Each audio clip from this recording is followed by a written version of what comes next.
નમસ્કાર મિત્રો, ધોરણ 11 પ્રકરણ નંબર 5 દ્રવ્ય અવસ્થા, જેની અંદર આજે આપણે આદર્શ વાયુ સમીકરણ અને વાન ડર વાલ્સ સમીકરણ જે છે એના અંગે વિસ્તૃત ચર્ચા કરવી છે. તો મિત્રો, આદર્શ વાયુ સમીકરણ જેને આપણે પીવી બરાબર એનઆરટી કહીએ છીએ. પીવી બરાબર એનઆરટી ટેક્સ્ટ બુક ની અંદર પીવી બરાબર એનઆરટી ની આપણે તારવણી જે છે એ સમજી ગયા છીએ કે પીવી બરાબર એનઆરટી એટલે આપણે આદર્શ વાયુ સમીકરણ તરીકે લઈએ છીએ. હવે મિત્રો, વાસ્તવમાં અમુક કન્ડિશનમાં જ આ દરેક વાયુ જે છે એ આદર્શ તરીકે વર્તી શકે એમ છે, બરાબર છે. સામાન્ય સંજોગોમાં આ ઘટના જે છે એ જોવા મળતી નથી. એટલે એના માટે આપણે વાસ્તવિક વાયુ સમીકરણ, બરાબર છે, અથવા શબ્દ બોલીએ વાન ડર વાલ્સ સમીકરણ, એની આપણે ચર્ચા કરવી પડે. હવે મિત્રો, સામાન્ય રીતે વાયુના ગતિવાદ એટલે ગતિકીય આણ્વીય સિદ્ધાંતો જે છે એની અંદર કેટલીક ધારણાઓ કરવામાં આવેલી હતી. હવે આમાંની કેટલીક ધારણાઓ જે છે એ પ્રમાણમાં ખોટી પડી, બરાબર છે. તો એ જે કંઈ પણ ધારણાઓ ખોટી પડી એના કારણે થઈ અને દબાણ અને કદમાં ફેરફાર જોવા મળ્યા, બરાબર છે. તો ખાસ કરીને બે ધારણાઓ જે છે એ પ્રમાણમાં ખોટી પડી. એ અંગે ચર્ચા કોણે કરી હતી? વાન ડર વાલ્સ. કોણે કરી હતી? વાન ડર વાલ્સ. તો કે ભાઈ, વાયુના આંતરાણ્વીય આકર્ષણ બળ જે છે એ અવગણ્ય હોય છે એવું માનવામાં આવતું હતું. તો વાયુના ઘટક કણો વચ્ચે આંતર આણ્વીય આકર્ષણ બળ ન હોય એવું માનવામાં આવતું હતું, બરાબર. પણ વાયુના ઘટક કણો વચ્ચે આંતરાણ્વીય આકર્ષણ બળ જે છે એ અવગણ્ય હોતા નથી એવું જો વિચારીએ, શબ્દ સમજજો, બરાબર છે. તો એનો અર્થ એમ થાય કે જ્યારે ઘટકો જે છે એ વાયુ પાત્રમાં, આપણે આ વાયુ પાત્ર છે એની અંદર વાયુઓ જ્યારે ભરવામાં આવે ત્યારે પેલા પૂર્વ ધારણા મુજબ એના અણુ વચ્ચે આકર્ષણ બળ હતું નહીં, એટલે અવગણ્ય હતું. હવે આપણે અવગણ્ય નથી એવું વિચારીએ તો આ ઘટક કણ આના ઉપર અથવા આ ઘટક કણ આના ઉપર જ્યારે આકર્ષણ બળ લગાડતા હોય ત્યારે આ જેટલી તીવ્રતાથી આ વાયુ પાત્રની દિવાલ સાથે અથડાવવો જોઈએ એના કરતા ઓછી તીવ્રતાથી અથડાય. શા માટે? તો કે બાજુના અણુ એના ઉપર શું લગાડે છે? આકર્ષણ બળ લગાડે છે. એનો અર્થ એવો થયો કે આપણે જે દબાણ માપીએ છીએ એના કરતા જે દબાણ મળવું જોઈએ એ પ્રમાણમાં વધારે હોવું જોઈએ, બરાબર છે. કેમ કે આપણે જે માપીએ છીએ એ તો આ આકર્ષણ બળને બાદ કરીને માપીએ છીએ. તો સ્વાભાવિક છે કે નવું જે કંઈ પણ આકર્ષણ બળ હોય એના સંદર્ભમાં વાત કરવા જાવ તો એ કેટલું હોય? તો કે જે આપણે માપીએ છીએ એ વધારામાં an² / v² જેટલો વધારો થવો જોઈએ. તમે જાણો છો એ પ્રમાણે કે દબાણ જે છે એ કદના કેવા પ્રમાણમાં હોય? વ્યસ્ત પ્રમાણમાં. અને અણુઓની સંખ્યા જેમ વધે એમ શું થાય? તો કે મોલના સમપ્રમાણમાં હોય છે. આ સિદ્ધાંતને અનુરૂપ આ મૂલ્ય મૂકવામાં આવેલું છે. અને પ્રપોઝનલ ટુ કાઢવા માટે શું મૂકવામાં આવ્યું? એ મૂકવામાં આવેલું છે, બરાબર છે. એટલે સુધારો કેટલો થાય? an² / v² જેટલો સુધારો થાય. આ જે વાસ્તવિક ઘટના જે છે એને અનુરૂપ આપણે આ ચર્ચા કરી કહેવાય, બરાબર છે. બીજી એક ધારણા જે છે એ કદના સંદર્ભમાં આપણે વિચારવાની થાય. આ જે ધારણા છે એ કોના સંદર્ભમાં વિચારીએ આપણે? દબાણ. તો કદના સંદર્ભમાં શું વિચારવામાં આવતું હતું? કે એવું માનવામાં આવતું હતું કે વાયુના અણુઓનું કદ એ કુલ કદની સરખામણીમાં અવગણ્ય હોય. વાયુના અણુઓનું કદ કુલ કદની સરખામણીમાં અવગણ્ય હોય. પણ હવે આપણે એમ લખી નાખીએ કે અવગણ્ય નથી, ચાલો, બરાબર છે. વાસ્તવમાં જે તે વાયુએ જેટલી જગ્યા રોકી હોય, દાખલા તરીકે સમગ્ર રૂમ જે છે એની અંદર તમે બેઠા છો એટલી જગ્યા તો તમે રોકી છે ને, બરાબર છે. તો બાકીનો જે કદ જે છે એ વિસ્તરણ માટે અવેલેબલ હોય. તો તમે જાણો છો એ પ્રમાણે કે કદ જે છે એ મોલના સમપ્રમાણમાં હોય. જેમ મોલ સંખ્યા વધે એમ કદ જે છે, અણુ સંખ્યા વધે એમ કદમાં શું થાય? વધારો થાય. તો v is equal two nb લખી શકાય. તો નવો સુધરેલ કદ v બરાબર v ડેશ માઇનસ nb લખવું પડે, કેમ કે આપણે એમ ગણતા હતા કે આને કઈ કદ છે જ નહીં, પણ વાસ્તવમાં એના અણુઓની સંખ્યાના અનુરૂપ એને કદ રોક્યું હશે, તો એટલું કદ તમારે શું કરવું પડે, બાદ કરવું પડે. એટલે આ સમગ્ર પાત્ર જે છે એમાં જે વાયુ જે છે, માની લ્યો કે તમે છો અથવા વાયુ છે, બરાબર છે, તો એના સિવાયનું બાકીનું કદ જે છે એ જ ઓક્યુપાય થાય. એટલે સમગ્ર કદ નહીં, પણ આનું કદ તમારે શું કરવું પડે, બાદ કરવું પડે. તો આ બંને ઘટનાઓ જે છે એને ધ્યાનમાં લઈ અને આની અંદર જો આપણે એપ્લાય કરી દઈએ તો આપણને નવું એક સમીકરણ પ્રાપ્ત થશે, જેને આપણે શું બોલીએ છીએ, તો કે ભાઈ વાન ડર વાલ્સ સમીકરણ તરીકે ઓળખીએ છીએ. અને એ આ પ્રકારનું સમીકરણ આપણને મળશે.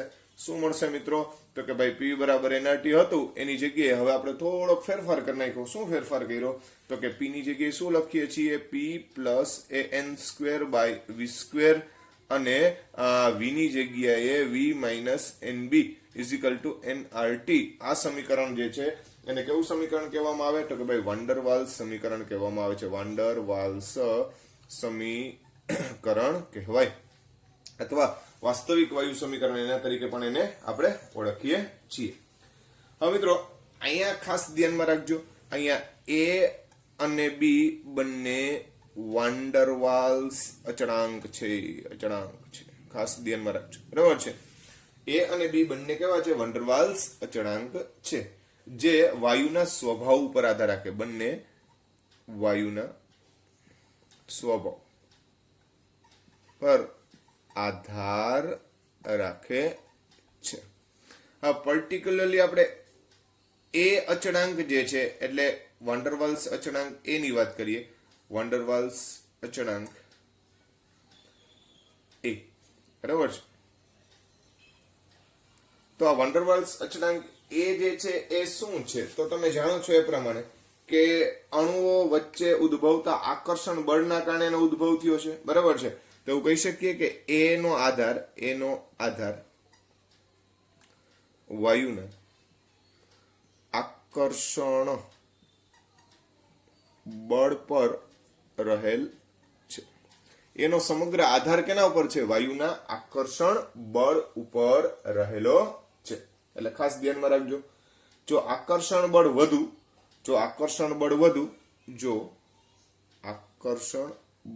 વધુ તો એનું મૂલ્ય વધુ, બરાબર છે. બીજી વાત કે જેમ એ વધે તેમ વાયુનું પ્રવાહીકરણ સરળ બને. અને એ તમે સમજી જ શકો છો કે ભાઈ એનું મૂલ્ય જો વધારે હોય તો સ્વાભાવિક છે વાયુનું પ્રવાહીકરણ કેવું થાય, સહેલું થાય. હવે એના એકમ અંગે ચર્ચા કરી લઈ. એકમ કોનો એકમ, તો કે ભાઈ એનો એકમ. તો હવે અહીંયા આપણે જે સુધારો કર્યો, એટલે કે આ દબાણનો જ સુધારો છે ને, દબાણ નવું જે દબાણ જે છે, દબાણમાં આ ઉમેર્યું ખરેખર દબાણ છે. દબાણ બરાબર an square by v square થાય. તો એને કરતા બનાવો તો p v square by n square થાય. p એટલે દબાણનો એકમ જે છે એ સામાન્ય રીતે આપણે શું લઈએ, તો કે વાતાવરણ. v સ્ક્વેર જે છે એટલે કદ, તો litre square upon n square એટલે મોલ સ્ક્વેર. તો આ એનો એકમ થાય. ખાસ ધ્યાનમાં રાખજો મિત્રો, ઘણીવાર એમસીક્યુ ની અંદર આના એકમો જે છે આપણને પૂછાતા હોય છે, તો આપણે એનો જવાબ આ રીતે આપવાનો થાય, વાતાવરણ ઇન્ટુ લીટર સ્ક્વેર પ્રતિ મોલ સ્ક્વેર, એવું આપણે એને કહી શકીએ. આ કોના માટેની વાત થઈ, તો કે ભાઈ આ એ એટલે કે અચળાંક એ જે છે એ કેના ઉપર આધાર રાખે, તો કે વાયુના આકર્ષણ બળ ઉપર આધાર રાખે. જેમ આકર્ષણ બળ વધશે વાયુનું, એમ એનું મૂલ્ય વધે છે. હવે મિત્રો એના સંદર્ભમાં જે વાત કરી એ જ રીતના હજી આપણે બીજી એક ચર્ચા કરવાની છે બી માટે, બરાબર છે. તો બીજો અચળાંક જે છે એ બી છે. તો બી અચળાંક શેના ઉપર આધારે, બી અચળાંક તો કે ભાઈ કદ દર્શાવે છે, તો કે વાયુના કદ પર આધાર રાખે છે.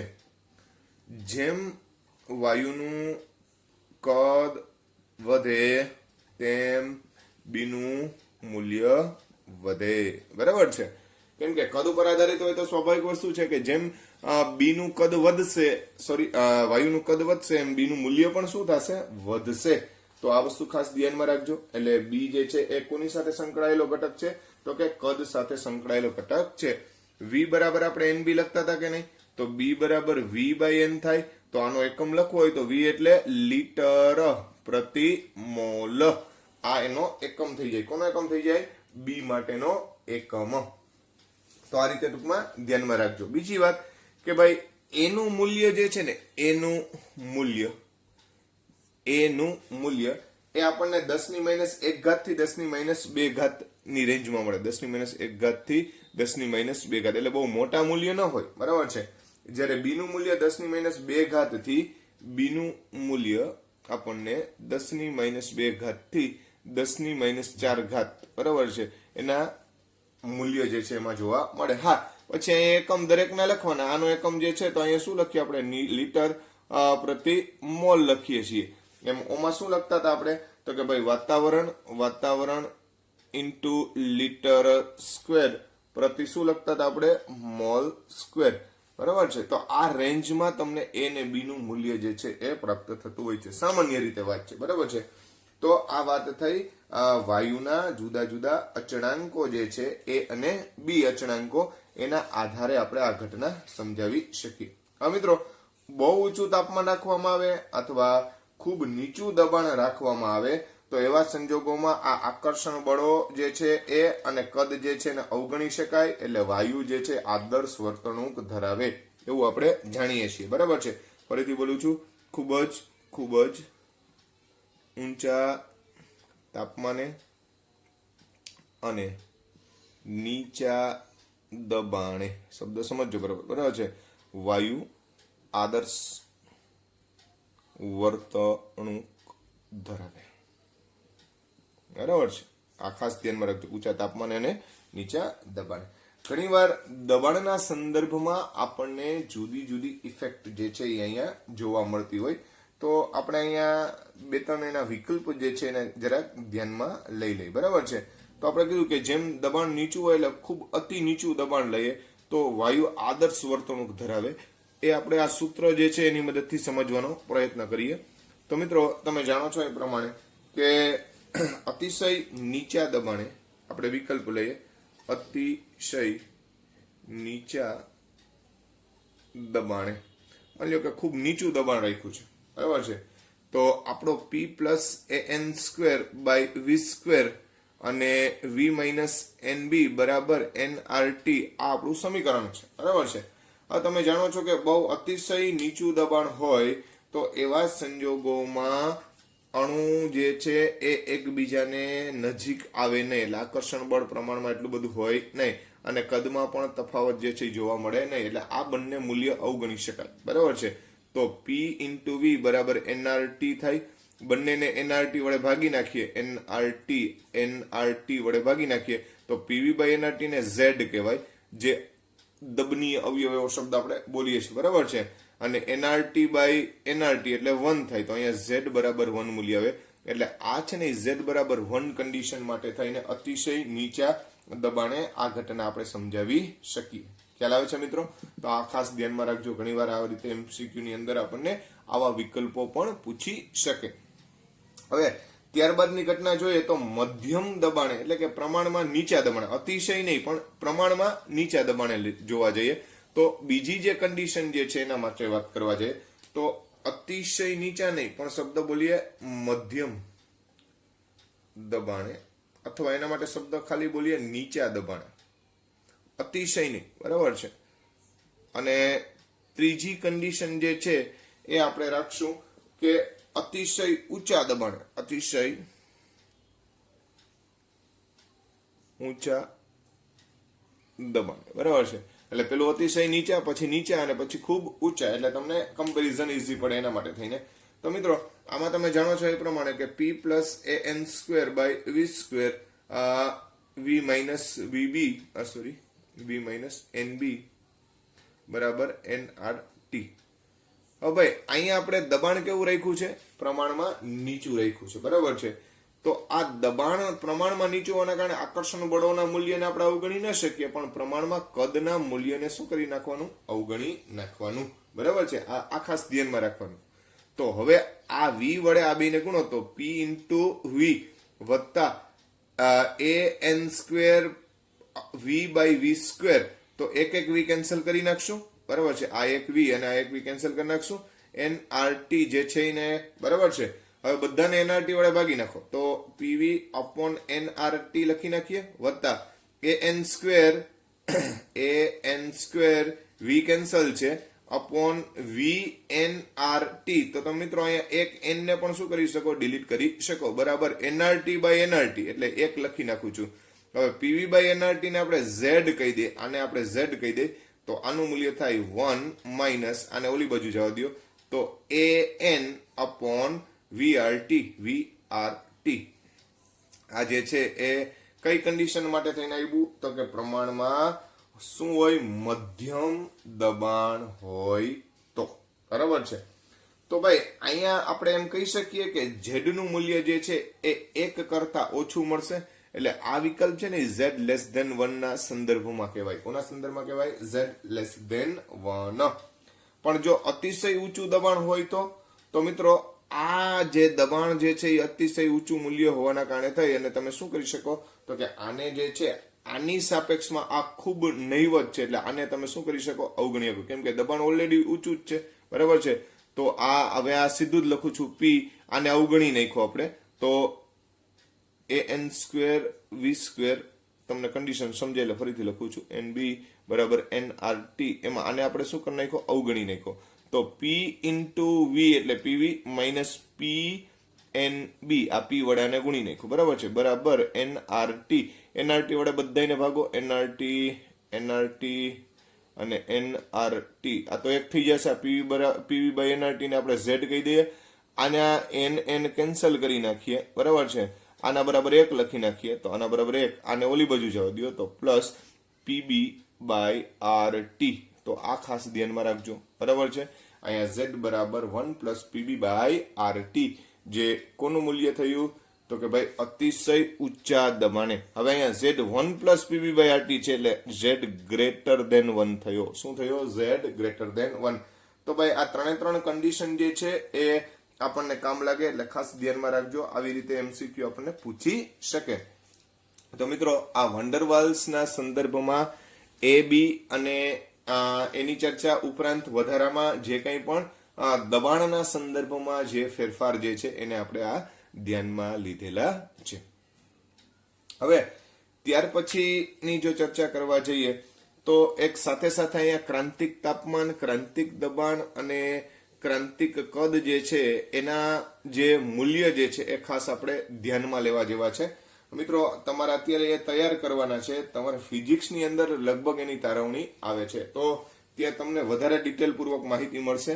બીજી વાત, વાયુના ગતિવાદના સિદ્ધાંતો જેમ આપણે આવે એમ ફિઝિક્સમાં પણ આવે, પણ ત્યાં ફિઝિકલ મેથડથી કામ કરવાનું હોય, બરાબર છે, આપણી થોડીક એ બાબતની મર્યાદા આવી જાય. હવે તમે ક્રાંતિક તાપમાન કોને કહો છો, ક્રાંતિક તાપમાન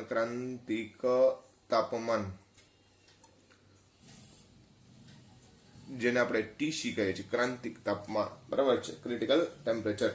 જે તાપમાનથી નીચા તાપમાને કોઈ પણ દબાણે વાયુનું શું કરી શકાય, પ્રવાહીકરણ, તો એને આપણે શું કહીએ, ક્રાંતિક તાપમાન. તો કે જે તાપમાનથી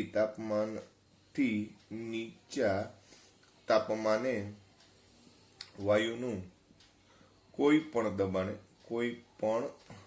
દબાણે શું કરી શકાય મિત્રો, પ્રવાહીકરણ, તો તે તાપમાનને શું કહેવાય, તો કે ટીસી કહેવાય. શું કહેવાય, ટીસી. ટીસી એટલે આપણે ક્રાંતિક તાપમાન કહેવામાં આવે છે. હવે મિત્રો તમે જાણો છો એ પ્રમાણે કે ભાઈ અહીંયા જે કંઈ પણ ફેરફાર છે એ તાપમાન દબાણ ઉપર આધારિત છે, બરાબર છે. તો કે ભાઈ જ્યાં સુધી અમુક તાપમાન નહીં લઈ જઈએ ત્યાં સુધી એની ઉષ્મીય ઉર્જામાં કોઈ ઘટાડો ન થાય તો વાયુનું પ્રવાહીકરણ શક્ય બને નહીં. એટલે આપણે ટીસી એટલે એવું ન્યૂનતમ તાપમાન કીધું. એનાથી નીચે જાવ તો વાંધો નથી, પણ એનાથી ઉપર જાવ તો ગમે એ સંજોગોમાં ગમે એટલું દબાણ આપવા છતાં પણ તમે પ્રવાહીકરણ કરી શકતા નથી. તો ટીસી નું મૂલ્ય જે છે અહીંયા ટીસી બરાબર 8a/27 BR આ રીતે તમારે લખવાનું થાય, બરાબર છે. ફિઝિક્સમાં લગભગ આની તારવણી આવે છે, બરાબર છે. આપણે એની તારવણી આવતી નથી. ટીસી બરાબર 8a/27 BR. ત્યારબાદ ક્રાંતિક દબાણ, જેને આપણે પીસી કહીએ છીએ, બરાબર છે. તો પીસી કોને કહેવાય ભાઈ? ક્રાંતિક દબાણ. તો કે ક્રાંતિક તાપમાને વાયુને જે દબાણ આપવાથી ક્રાંતિક તાપમાને વાયુને જે દબાણ આપવાથી તેનું પ્રવાહીકરણ શક્ય બને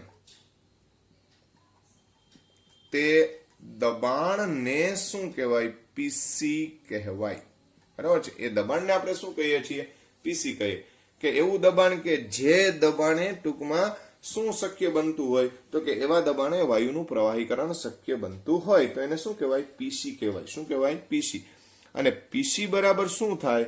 તો કે પીસી બરાબર A/27B². આ પ્રકારની ઘટના તમને જોવા મળે. અને ત્યારબાદ આપણે ક્રાંતિક કદ, જેને આપણે વીસી કહીએ છીએ. શું કહીએ છીએ મિત્રો? વીસી. તો ક્રાંતિક તાપમાને અને ક્રાંતિક દબાણે એટલે ક્રાંતિક તાપમાન અને ક્રાંતિક દબાણે 1 મોલ વાયુના કદને શું કહેવાય? ક્રાંતિક કદ વીસી કહેવાય. ખ્યાલ આવે છે મિત્રો?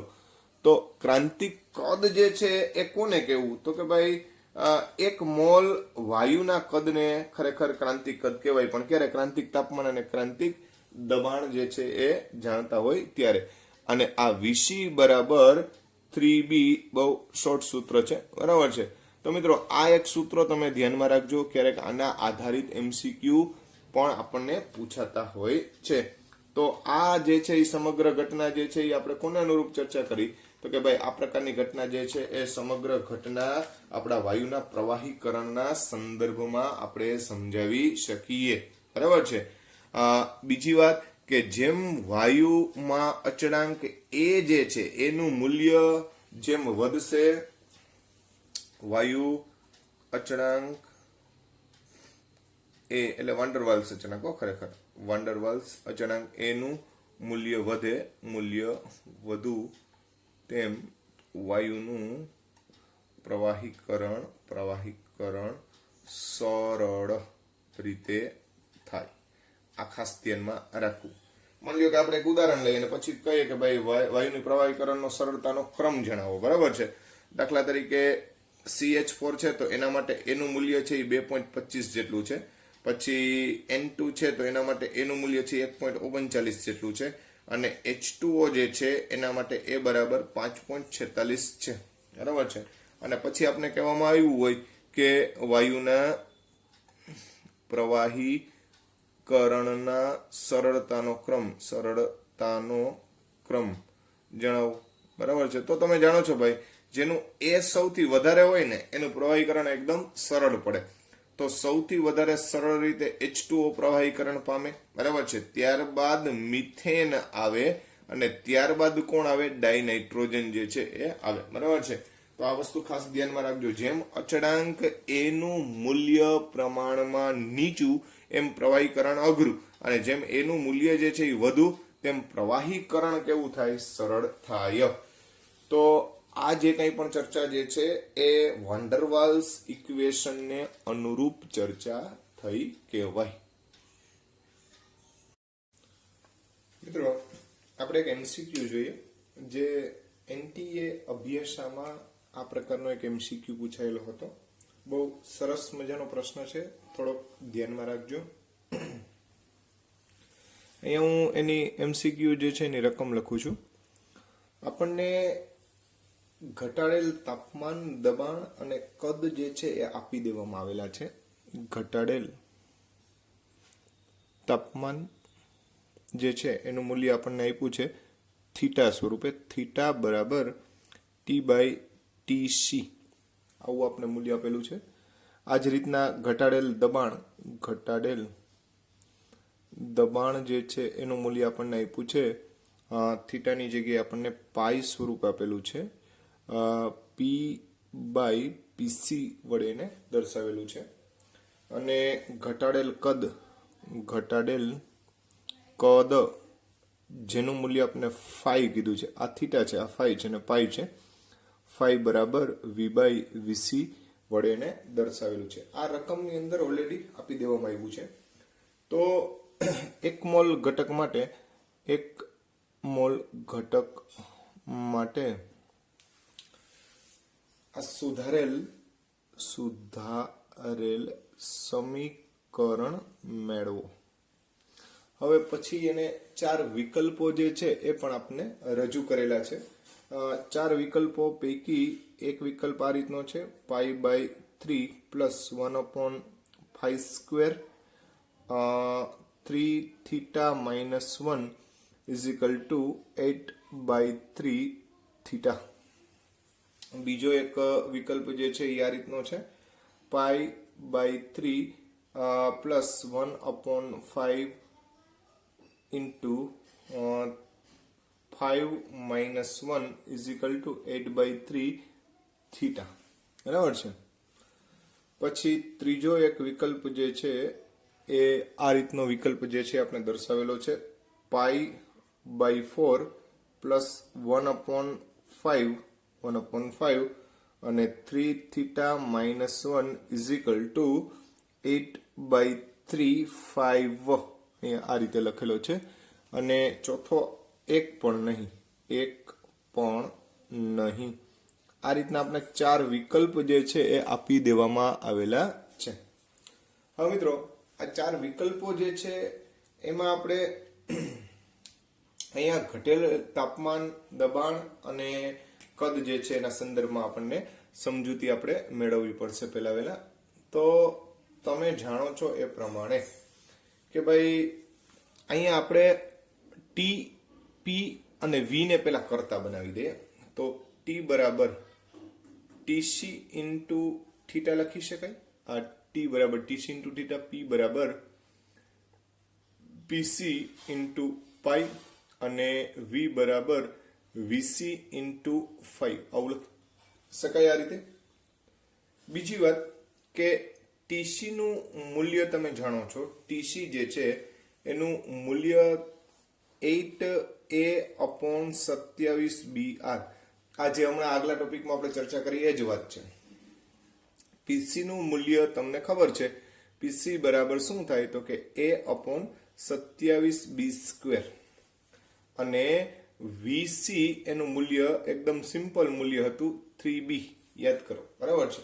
તો આ બધાની વેલ્યુ જે છે એ આપણે આ ટીસી, પીસી અને વીસી ની જગ્યાએ મૂકી દઈએ તો આપણને ટી નું મૂલ્ય આવું મળે. ટી બરાબર ટીસી એટલે 8a/27br ઇન્ટુ થીટા સ્વરૂપ મળે.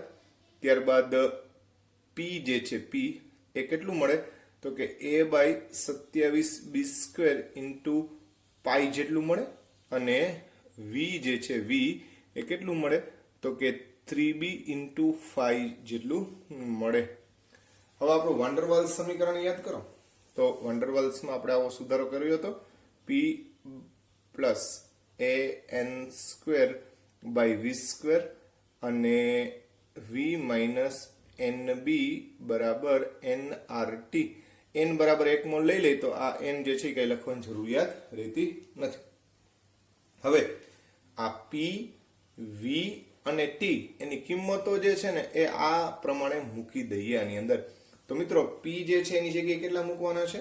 p એની જગ્યાએ તો p ની જગ્યાએ આપણે લખશું a/27b² ઇન્ટુ પાય વત્તા an². n તો આપણે એક લઈ લીધો એટલે a છેદમાં v² એટલે 3b5 નો સ્ક્વેર એટલે 3 નો વર્ગ કેટલો થશે 9b² અને 5 આ ધ્યાનમાં રાખજો. બરાબર છે. હવે v માઇનસ nb છે તો v કેટલો લેવાનો છે 3b5 બરાબર 5 અને nb n એટલે 1 મોલ અને b એટલે b રહેવા દઈએ. બરાબર છે. હવે nrt n એટલે 1 મોલ. બરાબર. આર જે છે એમનેમ રહેવા દો અને ટી જે છે ટી નું મૂલ્ય જે છે એ આપણે 8a એટલે પેલા હું એ લખું છું 8a theta upon 27b R into R આ એન તો એક થઈ ગયો આ બધે એન આપણે અત્યારે કાઢી જ નાખીએ એટલે તમને નડે નહીં. હવે મિત્રો અહીંયા જે કંઈ પણ ડિલીટ થતું હોય એ આપણે પહેલા આપણી રીતે ડિલીટ કરી નાખવાનું. તો મિત્રો અહીંયા આર જે છે એ ડિલીટ થઈ જશે બરાબર છે. હવે આ બંનેમાંથી એ કોમન નીકળે અને 9 કોમન નીકળે અને બી સ્ક્વેર કોમન નીકળે. તો હું આવું કરું છું a છેદમાં 9b સ્ક્વેર કોમન કાઢું છું આ બંનેમાંથી. તો ઉપર પાઈ વધશે અને 9 તેરી 27 એટલે છેદમાં 3 વધશે વત્તા એ 9b સ્ક્વેર એ તો વયો ગયો 9b સ્ક્વેર નીકળી ગયો એટલે 1/5 આપણે બાકી રહીએ. આ બંનેમાંથી બી કોમન નીકળે આ બંનેમાંથી બી નીકળે એટલે 3/5 - 1 આવું વધે ઇઝિકલ two 8 a theta upon 27b આટલું આ બાજુ બાકી છે. હા મિત્રો 9 તેરી 27 તો આ 9 કેન્સલ થઈ જાય કે નહીં બરોબર વિચાર કરજો 9 સામસામે સરખો હોય તો ઉડાડી શકાય ને. પછી એ બંનેમાં કોમન છે તો ઉડી ગયો. આ બી સ્ક્વેર છે બરોબર ધ્યાન રાખજો અહીંયા આ બી સ્ક્વેર છે એટલે 2 વખત બી છે તો એક વખત અહીંયા ઉડાડી દઈએ અને એક વખત સામે ઉડાડી દઈએ. ખ્યાલ આવે છે બધાને ભાઈ? તો બાકી શું વધ્યું π/3 + 1/5 અને 3/5 - 1 = 8/3. તો આવો વિકલ્પ હોય એ આપણે પસંદ કરવાનો રહે. તો π/3 + 1/5 સોરી અમારી ભૂલ છે અહીંયા આપણે 20 હતો એટલે 3b 5 એટલે અહીંયા 5 આવશે અહીંયા પણ 5 આવશે એટલે આપણો પહેલો વિકલ્પ જે છે એ યોગ્ય ગણાય. તો આ રીતે ખાસ ધ્યાનમાં રાખવાનું કે વિકલ્પ જે છે આપણાથી ભૂલ ન થઈ જાય અહીંયા આપણે થોડા કાળજી રાખવાની તો આપણો એ વિકલ્પ યોગ્ય ગણાય. તો આ રીતે પણ પ્રશ્ન આપણને પૂછી શકે. આ અતિ મહત્વનો પ્રશ્ન હતો જે આપણે સમજી લીધો. તો મિત્રો આ આપણે આખા વંડરવાલ્સ ઇક્વેશન જે છે એને અનુરૂપ જે કંઈ પણ ચર્ચા હતી અહીંયા પૂર્ણ કરીએ છીએ.